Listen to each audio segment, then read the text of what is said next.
Okay, so the next project is related to the Trinity Lutheran College, and they're interested in developing some student housing in downtown Everett. And there's been a concern raised through the, attempting to finance the project about the potential for, the bank is concerned that what happens if the student housing fails at some point, and can the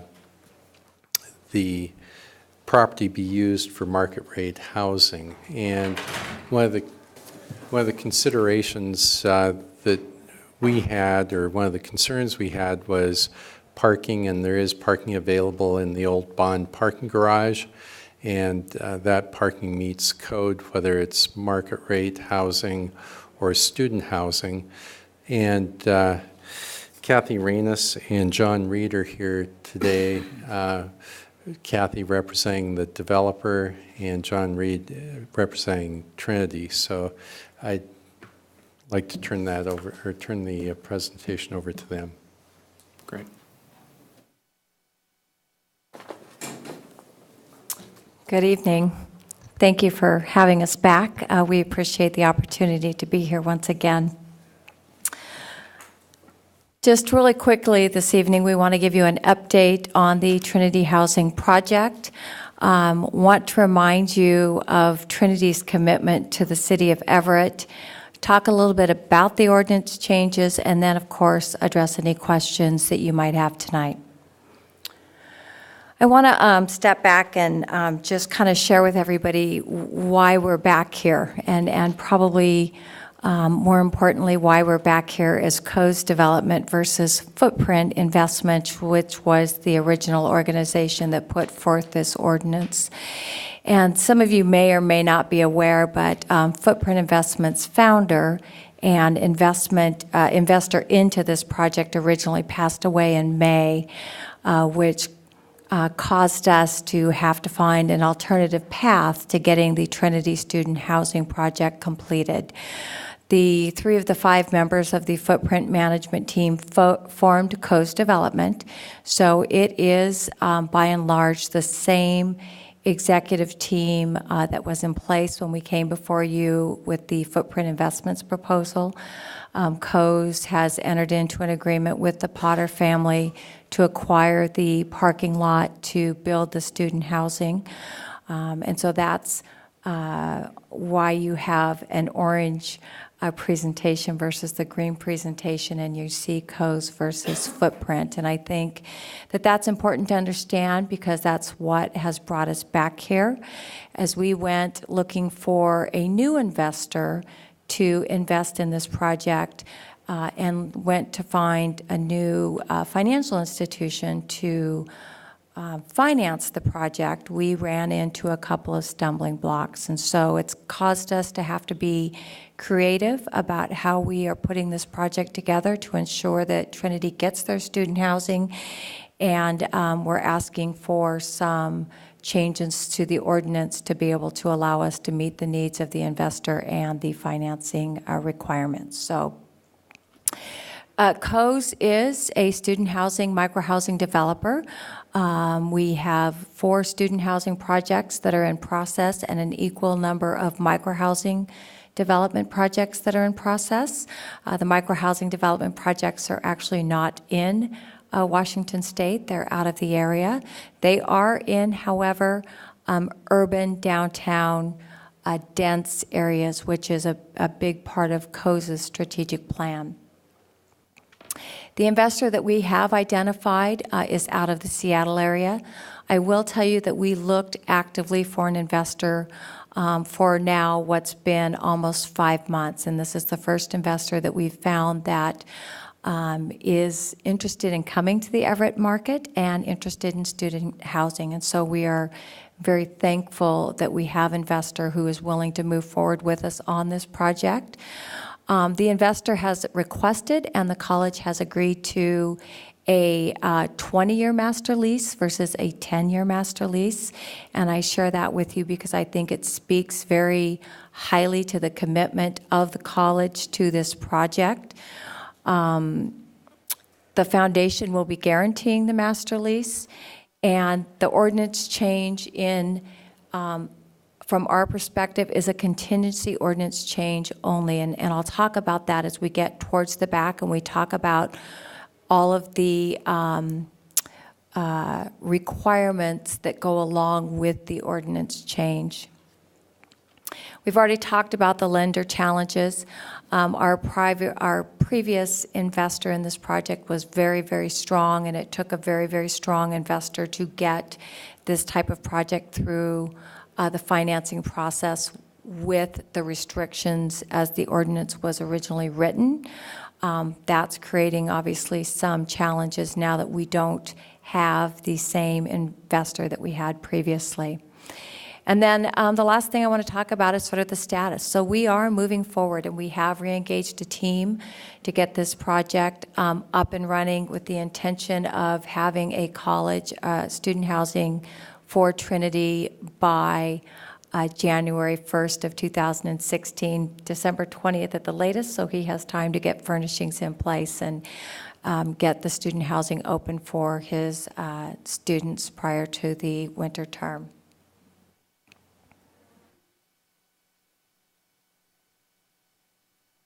Good evening. Thanks for hearing us again. On April 23rd, when we left the City Planning Commission, I got high fives from all our students that we had moved through this process, and we're so excited about the opportunity for new housing. And really a tragic short timeline for Jim Potter, as he was with us and soon was not. And so it's been quite a roller coaster for COES and for the college over the past months as we've worked together to try to get to this place. So we're still very excited about the opportunity to have better housing for our students. We think it's a very important strategic element to our growth, and we hope this can come to a positive conclusion. Just a reminder, a couple items on the slides just for your sake. We have about $20 million of investment in the downtown Everett core with our main campus center and the parking facility across the street. We have developed a process where we have a letter of interest out on new property in the downtown core that we are trying to purchase. We're not ready to make any announcements about that at this time, but so we're still moving in this area. We have about 6 local restaurants now, and I think that little project that we've had to ask local restaurants to take what really is a Trinity slide card so our students can eat at their local restaurants with our meal plan. And so they're all over downtown doing that, and that's been a really great strategy. I think it's been good for our neighbors. A reminder that we've conducted with our 225 students over 4,000 hours of community service, and I think we're gaining a reputation for that in the community. We also are really excited about some of the work that we're doing right now with Everett School District. One of the campaigns, I believe the Everett School District has about 47% of the students complete a FAFSA on a regular basis, and in my work across the country for all these years in higher ed, that's a key element, and so our students are taking on that project with the school district, try to get more students to complete those FAFSA forms and give them a chance to move on to school.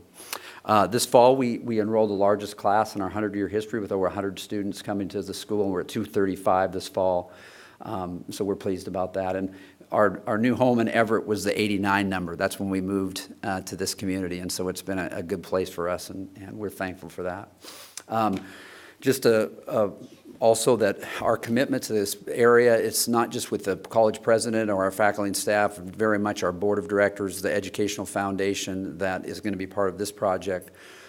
We are starting a second 5-year strategic planning process right now, and that's kind of taken us through 2020, and we're very excited about all those opportunities, and there's just some highlights of some of the things that we're looking forward to and working on. So while this is a new development, in terms of for your consideration, we feel quite positive that with over 500 students downtown in a short period of time, we'll probably have the need for more student housing, and we're confident that we're going to be able to, fill this building and manage it well. So, thank you.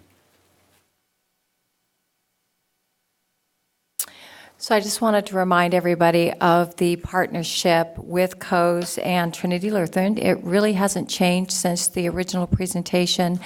other than the fact that we've lengthened the time of the lease. When we were originally here, we were talking about a 10-year master lease, and we've since extended that to a proposed 20-year master lease. The terms of that master lease have been generally agreed upon, so we've agreed on the rents, we've agreed on how the property would be managed. And then just to remind everyone, as part of the ordinance as it is currently written, that master lease has to be negotiated before the permit itself can be issued. And so that's not changing. We're not asking for that to be changed. We think that's a critical piece to ensuring that this is a successful student housing partnership between COES and the college.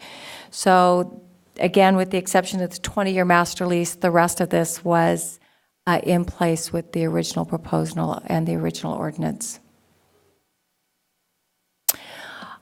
Wanted to really spend time talking about the ordinance change and then answering any questions that you might have relative to the change and or the project as we move forward.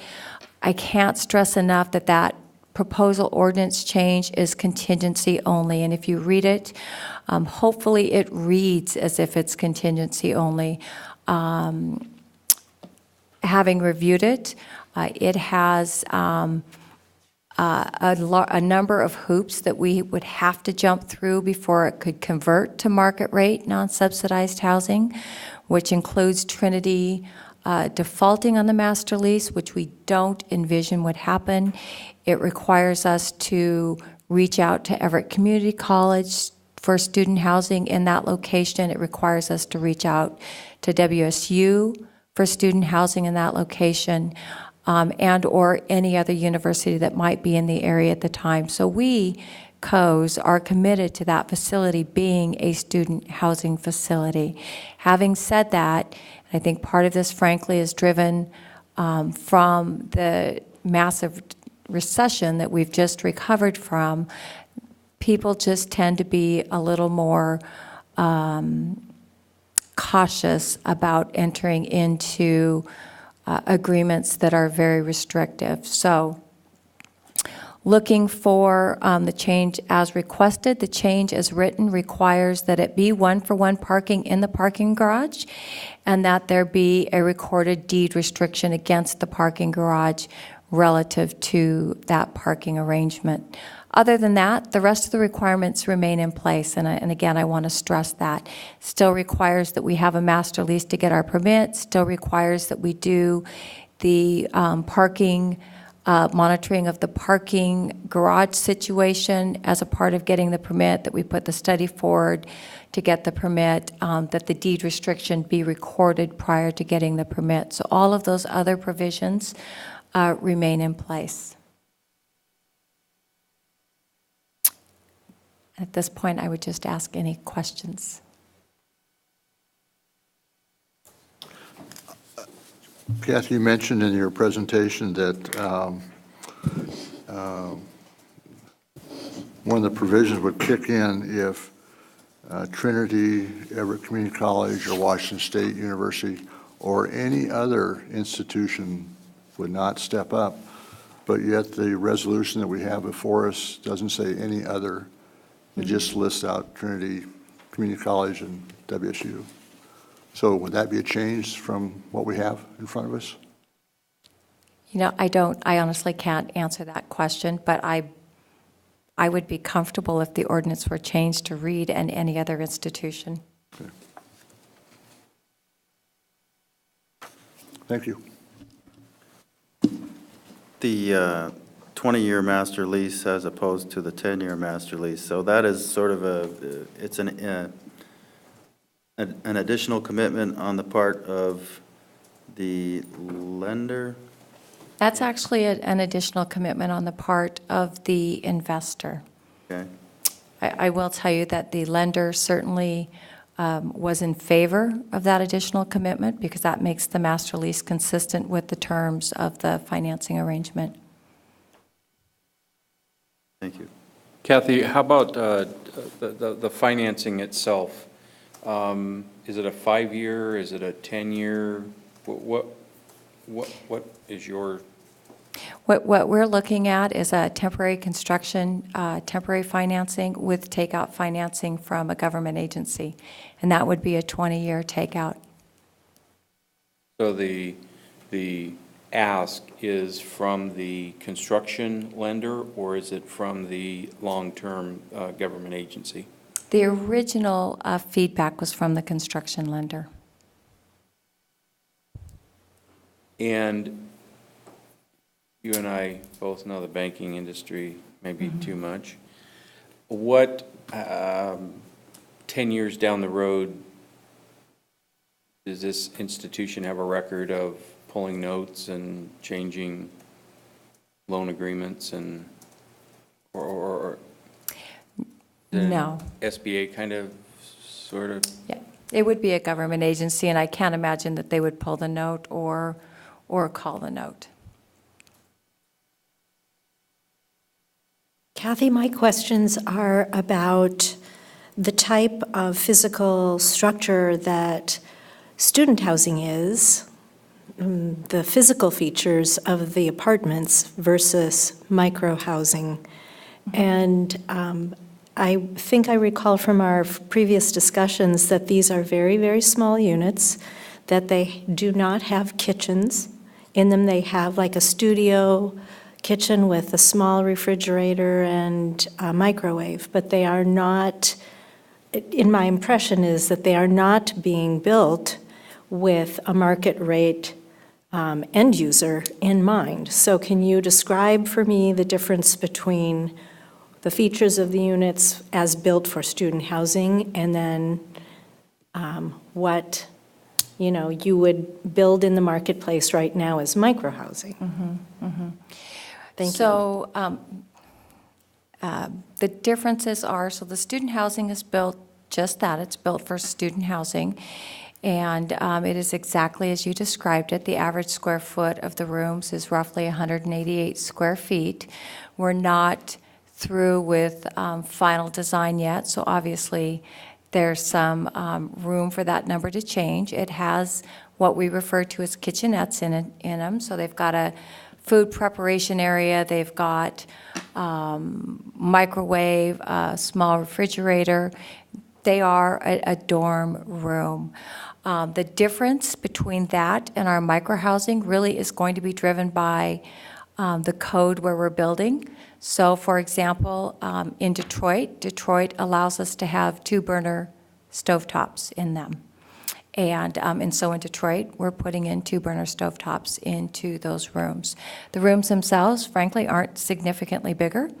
The other difference is, and this will actually play into the student housing, we've created more storage in those rooms. So there will be storage under the beds, there will be more storage in the closets than you've probably seen typically in any of the micro-housing units that you might have visited and or I might have shown you. Did I answer your question? Yes, I think you did. Okay, can I make one more comment too? In the design of the building, the walls, as it's currently designed, share, obviously, plumbing because it's more efficient to build it that way. So if gosh forbid, we ever had to convert it to market rate housing, you would end up with larger studios. So probably half the number of rooms with larger studios. Does that help? Follow, that's because you would have to retrofit to code and add wall space and run new plumbing. And we would add stoves at that point. We would add 2-burner stovetops at that point. Okay. Those are the kind of scenarios I'm trying to get at in my mind. Jerry, have we addressed micro-housing standards? No, not really. Yep. Okay, thanks.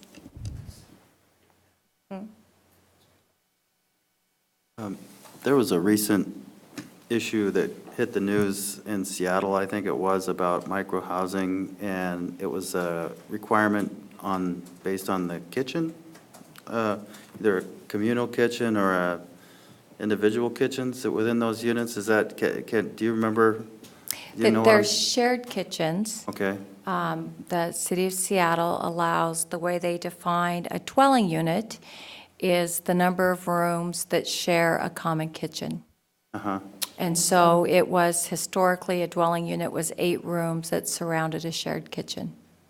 and that was, there was a recent change to the requirement?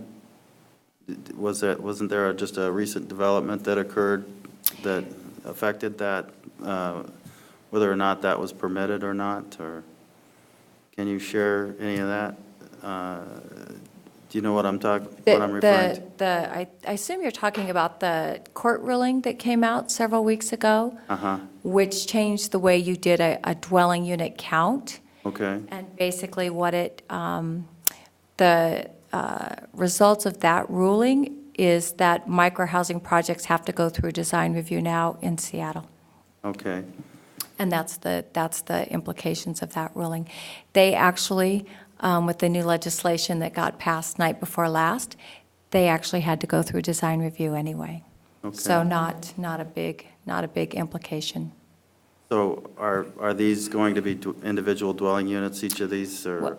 Well, these are student housing. I guess I want to So- kind of step back, because we're not building micro-housing. We don't intend for this ever to be micro-housing. Sure. We intend for it to be student housing and only student housing. Okay. And I have a great deal of confidence in Trinity Lutheran and what John is accomplishing at this school, and I think he has done incredible things, and I look forward to watching the progress that he continues to make over the years to come. We're not building micro-housing. We are building a student housing project. Thank you for clarifying that. I just have one quick question. First of all, I want to say I'm really excited for this project, so I'd like to see it go forward. I have a question with regard to the wording that's used. I just want to make sure I understand the impacts of it. On subpart A, which is really Trinity's obligation to provide the housing. So it says, if Trinity is unable to provide student housing for the project, that being the condition, what does that mean? If Trinity is able to only provide 80%, does that mean that we have a problem here that would allow you to walk through this? And I just want to make sure I'm comparing that with the 100% obligation that we keep referring to. So I don't have the revised ordinance in front of me, but This language right here.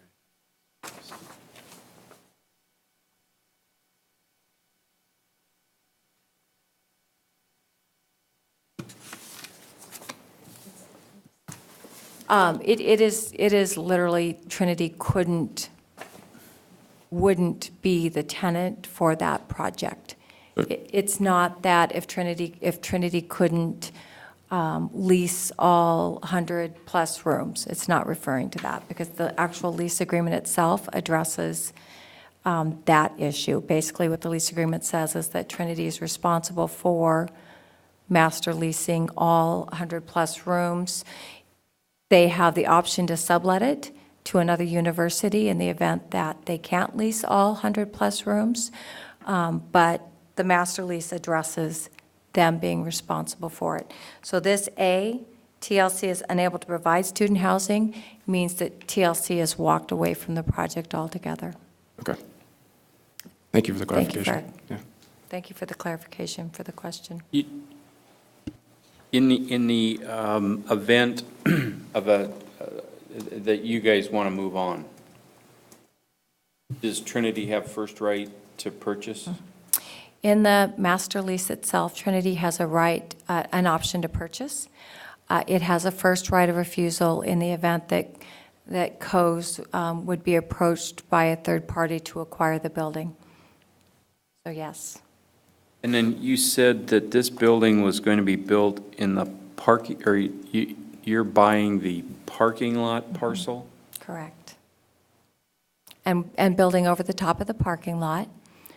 Before, were you buying the whole thing, the parking lot and the buildings? COES is just purchasing the parking lot from the Potter family. Where the already agreed transaction would be? Thank you.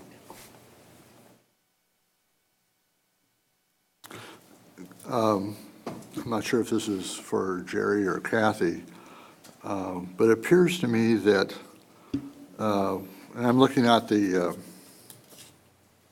proposed resolution and the strikeouts in number 9. It appears to me that you could actually leave the language that's proposed to be stricken in place and then still supplement that section with the additional subparagraphs A, B, C, and D, and then the last paragraph to describe a process whereby you could change that exclusivity for student housing. So is the problem that the lender has with the requirement that the ordinance has to be amended, or that they want to have these other provisions in there to describe how that conversion can take place, or the trigger for the conversion? Both the investor and the lender that we've talked to would like the ordinance change to allow flexibility for market rate housing in the event that Trinity goes into default on the master lease and Everett Community College, WSU, and or any other institution that might be in the area at the time will not fill up the building with student housing. So it sounds like we could leave the existing language in and just supplement section 9 with the proposal. Yeah, I would think so. Just so starting with the use and the parking requirements established by this ordinance, that's the part you'd like to leave in. Yeah, it just seems like it makes sense to just leave it the way it is, so you're just kind of supplementing the ordinance, and you're not amending it so much. That sounds workable to me. Also, if you're talking about other institutions, I don't know if you want to make that clear that that's other institutions of higher learning. I think so. I mean, Right. UW could come into Everett, who knows? Yeah, right. We'd give them a chance. Yeah.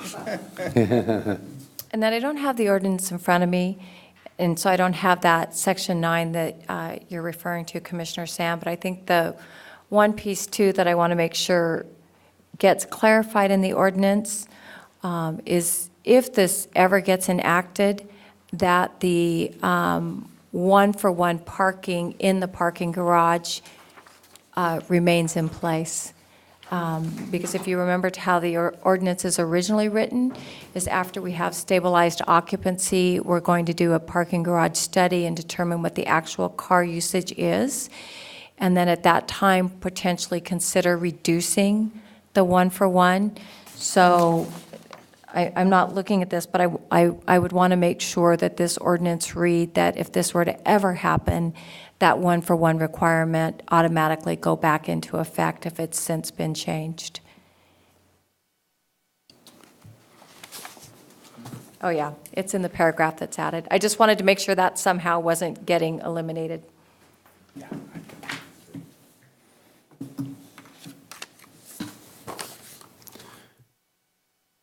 Any questions, comments from commissioners at this point? We still have to offer public comment. I don't have any slips at this point, but I want to make sure we do that. So, okay. Great. Thank you, Kathy. At this point, we're going to take public comment as part of our public hearing. At this point, I don't have any slips, though, for people interested in giving public comment. Is anyone interested in providing public comment?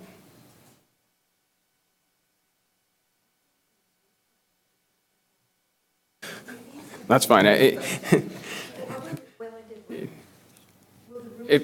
If you wouldn't mind stepping up to the microphone, just because we have to maintain the public record and give us your name and address. We'd love to answer your question, though. Okay, I'm Cheryl Becker. I live at 3624 Wetmore Avenue in Everett. And I just wondered, do the rooms have sinks to go with the refrigerator and microwave? Oh, okay, thank you. Great, thanks. Kathy, if you wouldn't mind stepping up to the microphone to answer the question, just so we can, thank you. Yes, the rooms have sinks to go with the refrigerator and the microwave. Great, thank you. All right. I Having no other people signed up for public comment, do I have a motion to close the public hearing at this point? So moved. Second? Second. Kathy? Commissioner Tisdale, Yes. Commissioner Holland, Yes. Commissioner Jordison, Yes. Commissioner Sand, Yes. Commissioner Sosin, Yes. Commissioner Olivers. Yes. Chair Adams.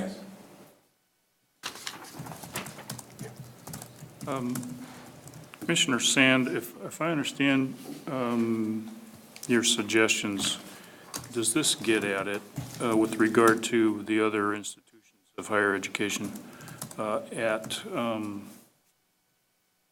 the added subclause D, all of these colleges combined or a combination thereof? If we were to insert at that point, including other institutions of higher education, and then it goes on, cannot collectively meet TLC's obligation for student housing for the project. Does that get at what you were suggesting? I think the actual insertion would be up in C. No, it would be D. No, that's right. Yeah, in D.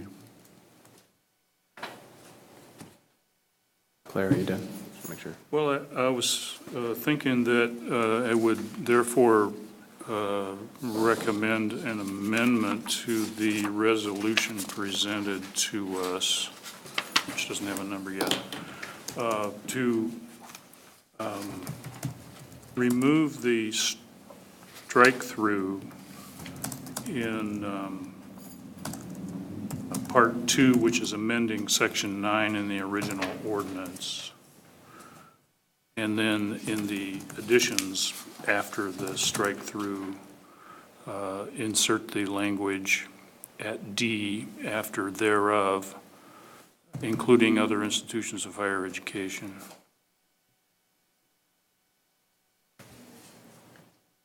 Michelle? Just a small point. In our whereas recitals number 8, it does sort of encapsulate that entire issue, and if we chose to also add it after Washington State University and the same insertion or any other educational institution, then I feel like it is supported.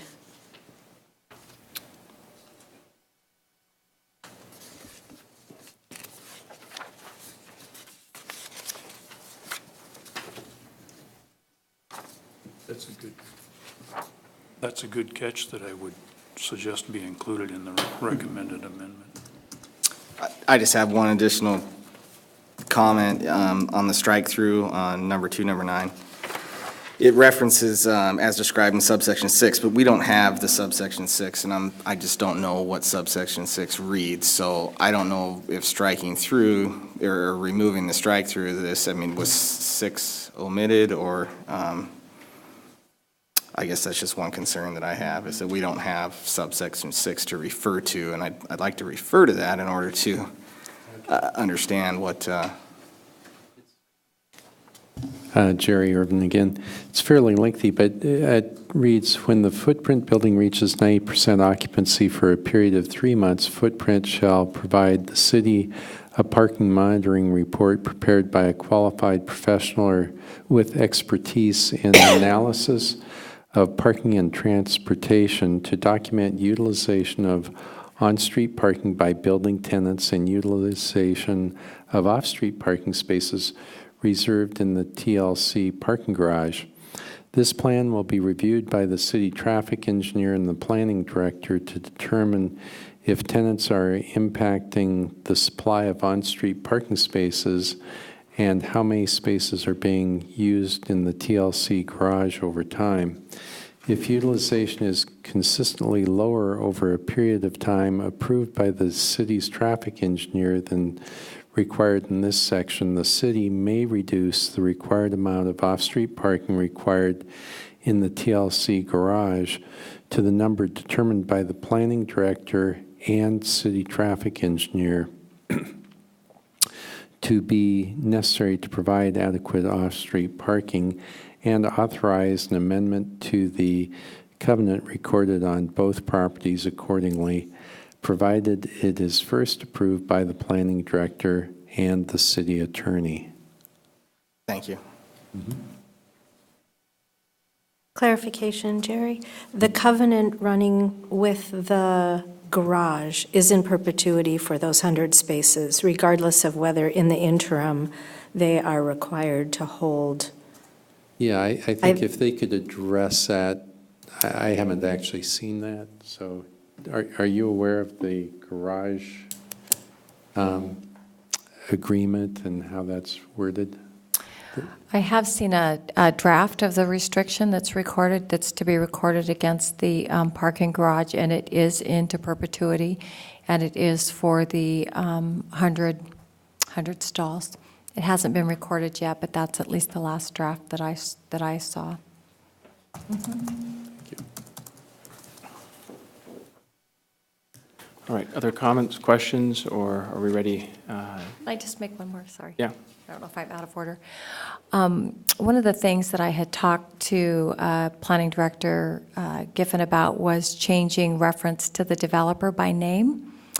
And so I don't know if we need a vote to do that as well, but we have one specific developer in the original ordinance that will not be the developer on the project. I don't know if it matters.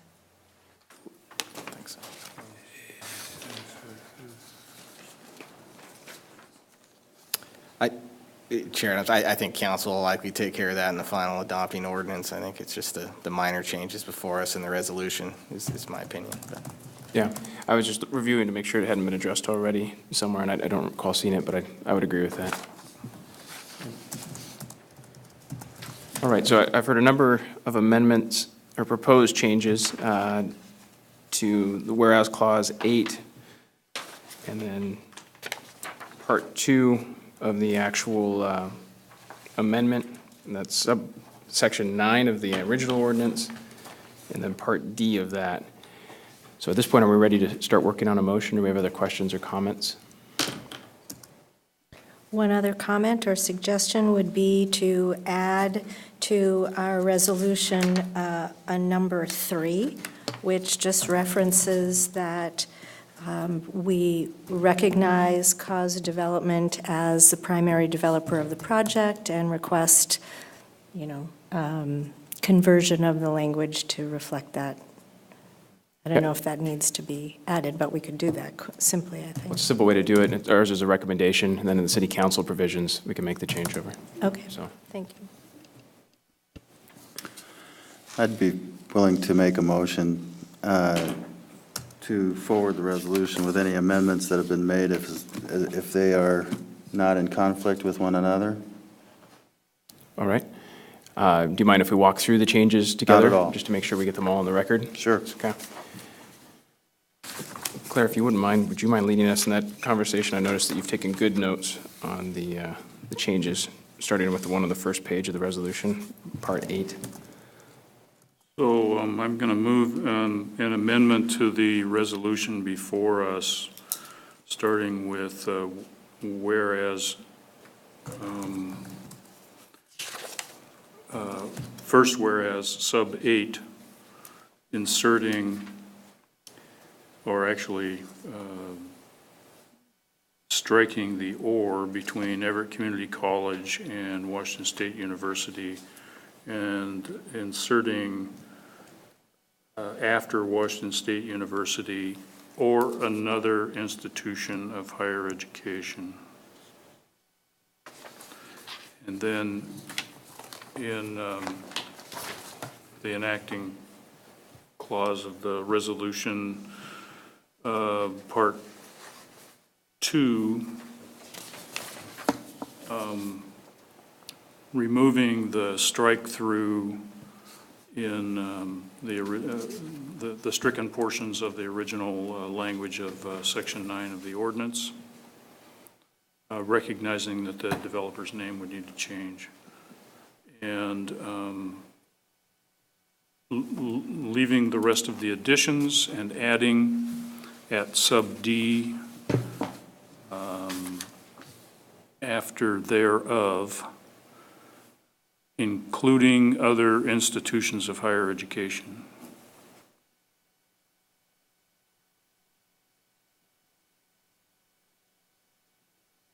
And then I believe there's a part 3, which I don't have in its entirety, that the Planning Commission recognizes that cause development is the current developer, and references to footprint should be changed accordingly. All right. If you don't mind, Sure. use that. I will move to, Incorporate maybe those changes into your motion. we are going to approve the ordinance amendment as amended, and that's my motion. Perfect. Thank you. Do I have a second? Second. Okay, Claire seconds. Any questions, discussion? I was just on the higher ed. Does that include technical schools and? Seems like it could. I just know I'm sure there's a when- definition for it somewhere in state law, but my thinking is that it's anything post-high school. Yeah, okay, I just. Yeah. I think it's a good question. Okay. Any other comments, questions? Yeah. One quick comment as an explanation for my questions earlier about the difference between student housing and micro-housing is that though I don't think in a million years we'll ever be faced with the failure of Trinity College or any of the other institutions of higher learning in our community, for us as planning folk, creating the possibility for a type of housing that we haven't thoroughly thought through and made accommodations for is an issue for me as a commissioner. So that is why I try to forecast in the event of, which may never happen, but in order to try to draw a circle around the issue for us going forward, so we know what we're potentially creating.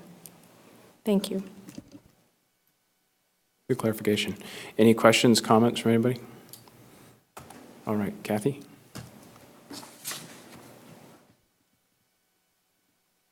Commissioner Tisdale? Yes. Commissioner Holland? Yes. Commissioner Jordison? Yes. Commissioner Sand? Yes. Commissioner Sosin? Yes. Commissioner Olivers? Yes. Chair Adams? Yes.